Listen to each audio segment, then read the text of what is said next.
He matado a mi madre y a su mejor amiga. La voz era tranquila, casi amable. No había gritos, ni desesperación, ni rastro de culpa. Solo el susurro sereno de un hombre que parecía hablar de cualquier cosa, menos de un asesinato. Cuando la policía recibió aquella llamada en abril de 1973, pensaron que se trataba de una broma macabra. Pero no. En cuestión de horas descubrirían que quien hablaba al otro lado del teléfono era el mismísimo asesino que llevaban meses buscando. Un hombre al que describían como educado, brillante, de buenos modales. El amigo de los policías. El tipo amable que siempre ofrecía ayuda, que sonreía con respeto y que nunca levantaba sospechas. Nadie imaginaba que detrás de esa voz profunda se escondía una de las mentes más perturbadoras en la historia del crimen. Su nombre era Edmund Kemper, un hombre de 2 metros y 6 centímetros de altura, con un intelecto superior al promedio y una infancia marcada por el rechazo. Lo llamaron el asesino de colegialas, el gigante de Santa Cruz, el monstruo que hablaba con los detectives. Pero quienes lo conocieron de cerca sabían algo más. Kemper no solo mataba, quería ser comprendido. Yo no era un monstruo, dijo una vez, era un niño herido tratando de arreglar lo que estaba roto. Palabras que hielan la sangre cuando uno recuerda que aquel niño herido asesinó a su madre, a sus abuelos, y a 6 jóvenes inocentes, cuyas vidas se perdieron entre la inteligencia y la locura. ¿Qué puede llevar a alguien con la mente de un genio a convertirse en un asesino tan metódico, tan consciente, tan frío? ¿Nace el mal con nosotros, o se construye golpe a golpe, palabra a palabra, dentro de un hogar donde el amor se convierte en desprecio? Esta no es solo la historia de un asesino. Es la historia de un hijo que quiso ser escuchado, de una sociedad que no supo verlo venir, y de una mente que, aún tras los barrotes, sigue estudiando la oscuridad que ella misma creó. Antes de continuar, si te apasionan los misterios reales, los crímenes más oscuros y las historias que parecen imposibles de creer, apóyanos con un like, comparte este video y suscríbete a Historias para Contar. Porque lo que estás a punto de escuchar, no es ficción. Es la historia real de un hombre que mataba por impulso, que amaba conversar con la policía, y que terminó ayudando al FBI a entender cómo piensan los monstruos. Prepárate para entrar en la mente de Ed Kemper, el asesino que se burló del FBI. A veces, los monstruos no nacen en la oscuridad, nacen en casas comunes, en vecindarios tranquilos, entre gritos que nadie escucha. California, año 1948. En la pequeña ciudad de Burbank, una madre exhausta sostiene en brazos a su tercer hijo. Su nombre es Edmund Emil Kemper III. Un bebé grande, de mirada fija, y un silencio que incomodaba a todos. Su padre, Edmund Kemper Jr., era un veterano de guerra, un hombre disciplinado, callado, que regresó del campo de batalla con heridas que nadie veía. Pero si la guerra lo había cansado, vivir con Clarnell, su esposa, sería su verdadero infierno. Clarnell era dominante, hiriente, y profundamente resentida. Insultaba a su marido, despreciaba a su hijo y encontraba placer en hacerlos sentir pequeños. Años más tarde, Ed diría: ella me recordaba todos los días que no debía haber nacido. Cuando el matrimonio se rompió, el pequeño Ed se quedó con ella. Su padre desapareció, buscando en otra ciudad la paz que en casa nunca tuvo. Y el niño comenzó a cambiar. Desde muy joven, Ed se sintió diferente. A los 9 años ya era más alto que sus compañeros. A los 10, más fuerte que la mayoría de los adultos. Pero en su mirada había algo, vacío. Pasaba horas solo, encerrado en el sótano, donde su madre lo obligaba a dormir para no asustar a sus hermanas. Era un cuarto oscuro, húmedo, con ratas corriendo entre las cajas y una bombilla que apenas alumbraba el polvo del techo. Ahí fue donde aprendí a hablar conmigo mismo, recordaría años después. Ahí fue donde mi mente se llenó de voces. A los 13 años, empezó a mostrar una curiosidad que nadie entendía. Enterraba animales, diseccionaba gatos y guardaba sus cráneos como si fueran trofeos. Una vez, mató a su gato porque, según dijo, sentía que lo observaba con desprecio. Luego lo reemplazó por otro, al que también mató tiempo después. Era un juego sin retorno. Uno donde la inocencia se convertía lentamente en obsesión. Su madre no buscó ayuda. Solo le gritaba más fuerte. Le repetía que era un monstruo, que ninguna mujer lo querría jamás, que terminaría como su padre, solo y miserable. Y en algún rincón de su mente, Ed comenzó a creerle. A los 14 años, su vida dio un nuevo giro. Su madre, incapaz de soportarlo más, lo envió a vivir con sus abuelos maternos, en una zona rural de North Fork. Creyó que el campo lo calmaría, que el silencio y el aire puro serían su cura. Pero el silencio, para Ed, no era alivio. Era gasolina sobre un fuego que ya ardía. Sus abuelos eran estrictos, viejos, autoritarios. Lo trataban como a un niño, cuando él ya era más alto que ambos. Le prohibían salir, le escondían las armas, y su abuela lo vigilaba como si temiera lo que pudiera hacer. Y no estaba equivocada. El silencio del campo escondía algo más que la rutina, escondía un secreto. Cada día, Ed se hundía más en su propio mundo.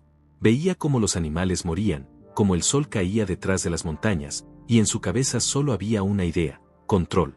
El control que nunca tuvo sobre su vida, sobre su madre, sobre nadie. Y pronto, buscaría recuperarlo del modo más brutal posible.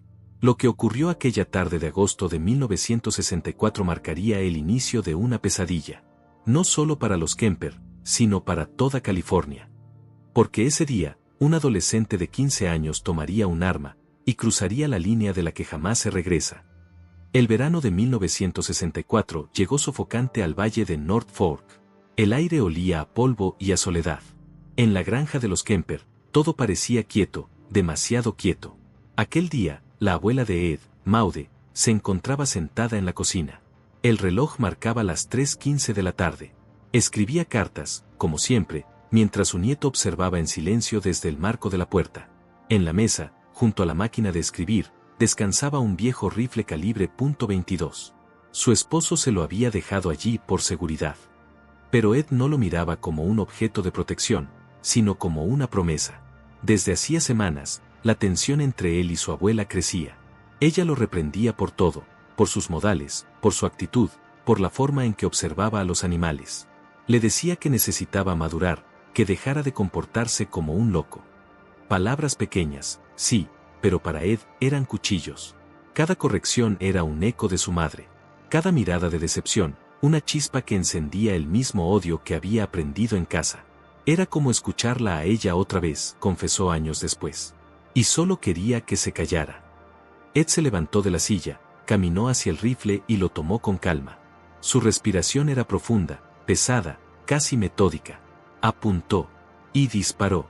El primer tiro impactó en la cabeza de Maude, el segundo en el pecho. El cuerpo cayó sobre la máquina de escribir, manchando con sangre la carta que jamás terminaría. Silencio. Solo el tic-tac del reloj siguió marcando el tiempo. En ese momento, Ed no gritó, no huyó, no lloró. Solo observó lo que había hecho, con una extraña sensación de alivio. Minutos después, el sonido de un motor se escuchó acercándose por el camino de tierra. Era su abuelo, Edmund Kemper Sr., que regresaba del pueblo. Ed salió al porche, lo esperó con el rifle en las manos. Cuando el viejo bajó del coche, lo saludó con un gesto torpe. Y antes de que pudiera entender lo que pasaba, un disparo retumbó en el aire. El cuerpo del abuelo cayó al suelo, inmóvil, mientras el polvo del camino lo envolvía. Más tarde, Ed diría a la policía una frase escalofriante. No quería que sufriera al ver lo que hice con ella. No había odio, ni emoción, ni arrepentimiento en su voz. Solo lógica. Una calma imposible de comprender para un chico de 15 años. Confuso y sin saber qué hacer, Ed llamó a su madre por teléfono. Le contó lo sucedido con una frialdad que la dejó sin palabras. Ella, aterrada, le ordenó: llama a la policía, Ed. Entrégate. Y eso hizo. Pocos minutos después, los agentes del condado encontraron la escena. Una cocina teñida de rojo. Una carta manchada a medio escribir. Y un adolescente alto, de mirada vacía, esperando en el porche con las manos levantadas. Lo hice yo, dijo, porque tenía que hacerlo. En el interrogatorio, Ed explicó que escuchaba voces, que no podía controlar su mente. Pero los psiquiatras encontraron algo inquietante: no mostraba signos de locura descontrolada. Era racional, consciente, sabía perfectamente lo que había hecho. Sin embargo, el sistema decidió que era mentalmente inestable. No fue enviado a prisión, sino a un hospital psiquiátrico para jóvenes criminales, Atascadero State Hospital. Allí comenzó una nueva etapa, una donde Ed, con apenas 15 años, empezó a comprender la mente criminal desde adentro. Entrevistaba a otros internos, manipulaba a los doctores, aprendía a decir lo que ellos querían escuchar. Si quería salir de ahí, debía convertirme en lo que ellos esperaban, recordaría más tarde. Y lo hice mejor de lo que imaginaban. A los 21 años, después de convencer a los especialistas de que estaba curado, fue liberado. Los informes psicológicos lo describieron como un joven rehabilitado, maduro y perfectamente apto para reintegrarse a la sociedad. Nadie podía saberlo entonces. Pero acababan de liberar a un asesino que pronto transformaría a California en su propio campo de caza. Pero lo que haría después, convertiría el engaño en una carnicería. Año 1969. El joven Edmund Kemper, ahora de 21 años, sale en libertad del hospital psiquiátrico. Su expediente indica rehabilitación exitosa. Los médicos lo describen como educado, amable e intelectualmente brillante. Nadie podía imaginar que ese modelo de recuperación escondía algo mucho más peligroso, la habilidad de fingir humanidad. Kemper volvió a vivir con su madre, Clarnell, quien trabajaba en la Universidad Estatal de Santa Cruz. A pesar de los años, su relación seguía siendo un campo de batalla. Ella lo insultaba, lo humillaba, lo trataba como a un parásito. Eres igual que tu padre, inútil. Nunca tendrás una mujer. Nadie podría amarte. Esas palabras se le clavaban como agujas. Pero Ed sonreía, fingía calma, y guardaba el veneno dentro. Durante el día, buscaba adaptarse. Trabajó como guardia de tráfico cerca del campus. Era responsable, educado, incluso simpático con los estudiantes. Algunos lo consideraban un gigante amable. Medía 2 metros y 6 centímetros y pesaba más de 120 kilos. A primera vista, su tamaño imponía respeto, pero su voz tranquila y su forma de hablar lo hacían parecer inofensivo. Por las noches, sin embargo, la oscuridad regresaba. En su mente se formaban imágenes que no podía controlar, rostros de mujeres jóvenes, miradas de miedo, voces que lo desafiaban. Eran ecos del odio que había heredado de su madre. Y poco a poco, el deseo de control volvió a despertar. En esa época, miles de jóvenes hacían autostop por las carreteras de California.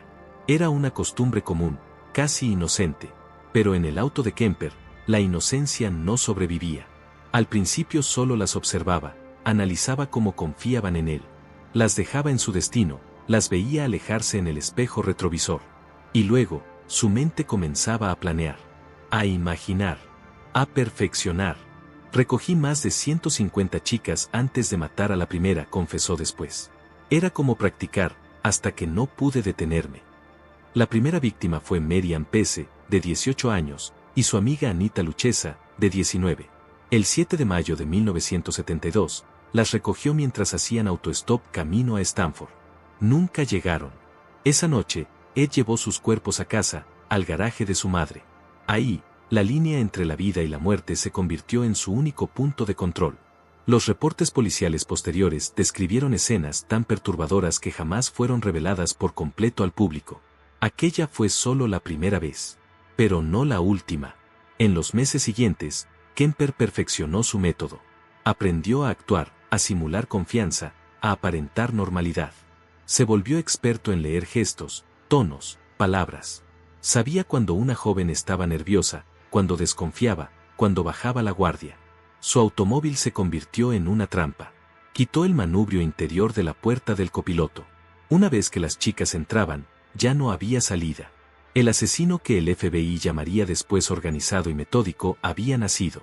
Entre 1972 y 1973, desaparecieron Naiko Koo, Cindy Schall, Rosalind Sorb y Allison Liu. Todas compartían un patrón: jóvenes, estudiantes, confiadas. Todas subieron al coche del gigante amable. Mientras los noticieros advertían a las mujeres que no hicieran autostop, Ed observaba los informes desde su habitación. Sonreía. Veía cómo describían al asesino, y luego salía a conversar con los propios policías que lo buscaban. Solía ir a un bar donde los agentes hablaban del caso. Me sentaba con ellos, escuchaba sus teorías, incluso les daba ideas. Lo que hacía aún más inquietante este juego era su autocontrol. No era un asesino impulsivo. Era paciente, metódico, casi científico. Después de cada crimen, volvía al trabajo, conversaba con su madre, y fingía que nada ocurría. Cada pista parecía acercarlos a la verdad, pero en realidad los alejaba más. Mientras tanto, la policía del condado trabajaba a ciegas. Tenían huellas, cabellos, fragmentos de evidencia, pero ningún sospechoso sólido. El asesino parecía un fantasma con voz amable y rostro común.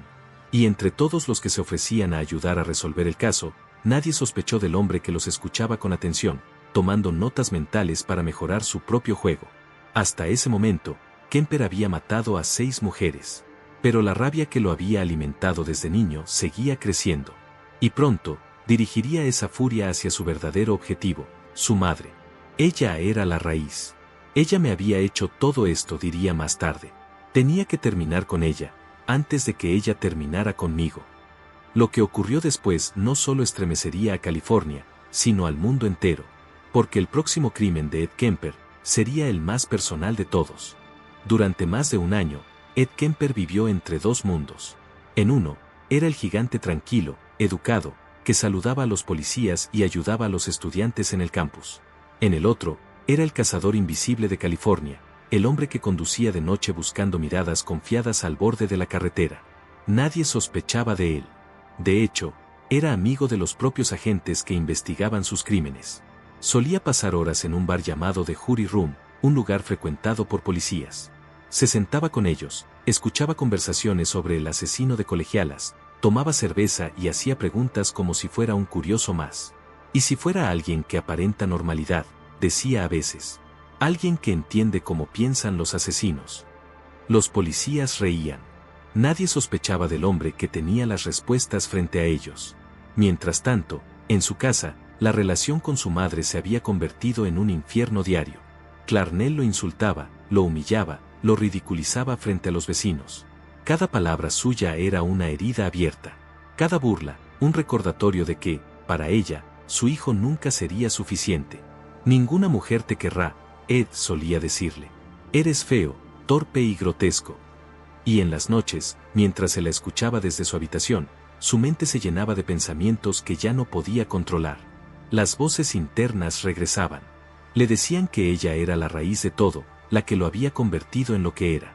Le decían que debía terminar con aquello, que si eliminaba a su madre, el ruido en su cabeza se apagaría para siempre. La madrugada del 20 de abril de 1973, Ed se levantó de la cama y caminó hasta la habitación de su madre. Ella dormía profundamente. En su mano llevaba un martillo. Sin dudarlo, levantó el brazo y golpeó con fuerza. 1 vez, 2, 3. El sonido seco del metal sobre el cráneo resonó en el silencio de la casa. La mujer que lo había humillado toda su vida, ya no respiraba. Pero el horror apenas comenzaba. Con una calma imposible de comprender, Ed decapitó el cuerpo y colocó la cabeza en una repisa. Encendió un cigarrillo. La observó durante minutos. Y luego, habló con ella. Incluso muerta, seguías criticándome, diría más tarde. Así que la hice callar, de una vez por todas. Después de eso, limpió la habitación, se duchó y esperó. Horas más tarde, llamó a una amiga de su madre, Sally Ayet, invitándola a cenar. Cuando la mujer llegó, Ed la estranguló sin vacilar. Luego acomodó ambos cuerpos en la cama, cubiertos con sábanas. El monstruo había terminado su obra. Durante los días siguientes, condujo sin rumbo, atravesando California como un fugitivo sin propósito. No huía de la justicia, huía de sí mismo. Su mente se había vaciado. Ya no quedaba odio. Solo un silencio absoluto. Finalmente, llegó hasta el estado de Colorado. Allí, desde una cabina telefónica, hizo una llamada que la policía jamás olvidaría. He matado a mi madre y a su amiga. Necesitan venir por mí. El agente que atendió la llamada creyó que se trataba de una broma. Pero Ed insistió. Dio su nombre, dirección y los detalles exactos del crimen. Minutos después, una patrulla llegó a la casa. Y lo que encontraron dentro, congeló la sangre de los agentes más veteranos. La escena era indescriptible. Fotografías, restos, y un silencio espeso. Sobre una mesita, una nota escrita con pulso firme. No puedo seguir viviendo con esto. La noticia se esparció como fuego. Los periódicos lo llamaron el asesino más cooperativo del mundo. Mientras otros criminales negaban todo, Ed lo contaba todo con precisión quirúrgica. Durante el interrogatorio, describió cada crimen, cada detalle, sin emoción ni rastro de remordimiento. Solo con la intención, según dijo, de que sirviera para algo. Quiero que entiendan cómo funciona una mente como la mía, explicó. Quizá así puedan detener a otros antes de que hagan lo mismo. La prensa quedó fascinada con su serenidad, su inteligencia, su lenguaje articulado, su frialdad. Era el monstruo perfecto, un asesino que razonaba, que analizaba sus propios actos, que hablaba como un psicólogo y no como un criminal. Nadie era inocente. Nadie estaba a salvo. El caso de Ed Kemper no solo sacudió a California, cambió la forma en que el FBI estudiaba la mente criminal. Por primera vez, los investigadores comprendieron que un asesino podía parecer completamente normal, que podía compartir una cerveza contigo, mientras planeaba su próximo crimen. Y entre las rejas, Kemper se convirtió en algo más que un prisionero. Se convirtió en un espejo oscuro, un estudio viviente del mal. Pero aunque su cuerpo estaba encerrado, su mente seguía libre. Analizando, recordando, reviviendo cada palabra, cada gesto, cada mirada que lo llevó al punto de no retorno.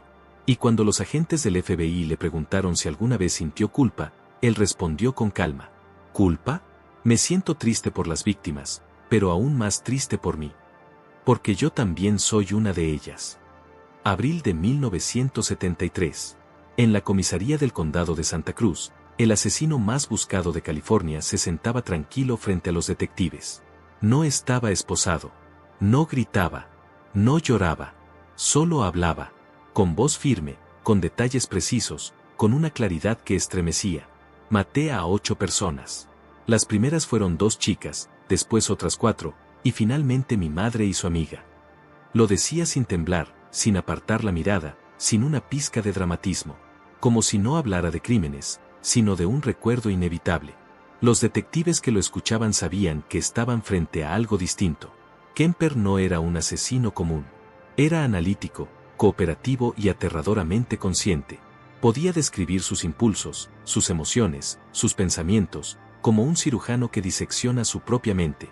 No lo hice por placer. Lo hice porque me sentía fuera de control, explicó. Era como si una parte de mí observara a la otra, incapaz de detenerla. El juicio comenzó pocos meses después. La prensa llenó las salas. Querían ver de cerca al gigante amable, al hombre que se ofrecía a colaborar con el FBI para entender su propia locura. Los psiquiatras lo evaluaron durante semanas. Sus resultados fueron desconcertantes: coeficiente intelectual de 145, empatía ausente, autoconciencia total. No era un psicópata impulsivo. Era un asesino racional. Sabía exactamente lo que hacía, declaró un especialista. Y eso lo hace aún más peligroso. En noviembre de 1973, el jurado lo declaró culpable de 8 asesinatos en primer grado. No mostró sorpresa. Solo inclinó la cabeza y murmuró: «Gracias». Fue condenado a 8 cadenas perpetuas consecutivas, sin posibilidad de libertad condicional. Y así, el hombre que había engañado a los psiquiatras, a la policía y a toda una comunidad, fue finalmente encerrado en la prisión estatal de Vacaville, y más tarde trasladado a Folsom. Pero incluso tras las rejas, Ed Kemper seguiría dejando huella. Durante los años siguientes, el FBI, en plena creación de su unidad de análisis de conducta, comenzó a estudiarlo. Los agentes Robert Ressler y John Douglas, pioneros del perfil criminal, viajaron para entrevistarlo en múltiples ocasiones. Ellos no solo querían saber cómo mataba, querían entender por qué. Kemper respondió a todo con una calma sobrehumana. Les habló de su infancia, de su madre, de las voces, de los impulsos. Les explicó cómo ganaba la confianza de sus víctimas, cómo planeaba, cómo ejecutaba. Era como si habláramos con un colega, escribiría luego Douglas en su libro Mindhunter. Sabía exactamente qué información buscábamos. Y nos la daba, con precisión científica. Paradójicamente, aquel monstruo se convirtió en una pieza clave para atrapar a otros como él. Su mente fue la base de decenas de estudios psicológicos. Su cooperación ayudó a entender la estructura del pensamiento homicida, la falta de empatía, y el proceso de despersonalización que convierte a una víctima en un objeto. El FBI aprendió de él cómo los asesinos seriales observan, eligen y controlan. De alguna forma, el cazador se volvió maestro de los cazadores. Pero incluso en prisión, Ed seguía siendo un enigma.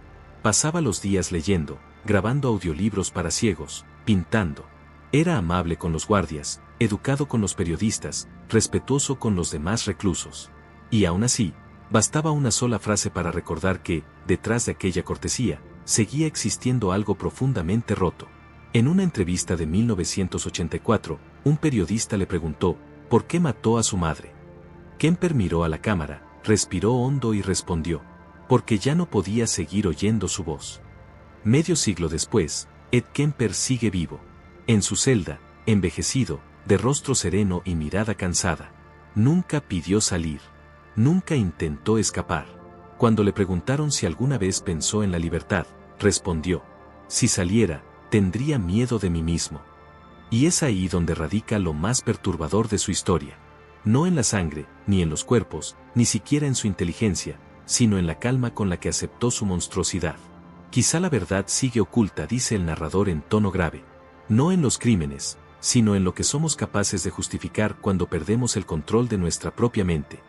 El caso de Ed Kemper cambió para siempre la forma de entender el mal. Nos enseñó que el rostro del monstruo no siempre es oscuro ni brutal. A veces, sonríe. A veces, te escucha. A veces, te ofrece ayuda, mientras planea cómo destruirte. Y cuando te mira, no ves locura, ves humanidad. Tal vez eso sea lo más aterrador de todo. Edmund Kemper. El hombre que mató a sus abuelos, a 6 jóvenes inocentes, y a la mujer que lo trajo al mundo. Un asesino que, a diferencia de muchos, no huyó, no negó, no se escondió. Llamó a la policía, y lo contó todo. No buscaba redención. Buscaba comprensión. A lo largo de los años, cientos de psicólogos, agentes y periodistas han intentado descifrar su mente. ¿Fue producto de un entorno violento? ¿De una madre abusiva? ¿O de algo más profundo, algo que trasciende la explicación humana? Kemper no fue el monstruo clásico de las pesadillas. No se escondía en la oscuridad. Era la oscuridad, disfrazada de calma. Su voz, su amabilidad, su inteligencia, todo formaba parte del mismo laberinto. Y en ese laberinto, aún hoy, los expertos buscan una respuesta que tal vez no exista. Porque el verdadero horror del caso de Ed Kemper no está en lo que hizo, sino en lo que demuestra, que el mal puede ser lógico, que puede tener una sonrisa, una voz suave y una mente brillante. Cuando lo escuchas hablar, escribió uno de los agentes que lo entrevistó, no piensas en un asesino, piensas en un hombre que podría ser tu vecino. Y esa es, quizás, la verdad más perturbadora de todas. ¿Tú qué crees? ¿Nació el monstruo, o lo construyeron palabra a palabra, herida a herida, dentro de su propio hogar? Deja tu teoría en los comentarios. Quiero leer qué piensas sobre este caso, porque, en el fondo, entender a Kemper es intentar entender hasta dónde puede llegar la mente humana cuando se rompe. Si esta historia te dejó sin aliento, apóyanos con un like, compártela con alguien curioso y suscríbete a Historias para Contar para no perderte los próximos casos. Aquí exploramos lo que pocos se atreven a mirar, las sombras reales del alma humana. Hasta la próxima historia, donde quizás, una vez más, descubramos que el monstruo nunca estuvo tan lejos.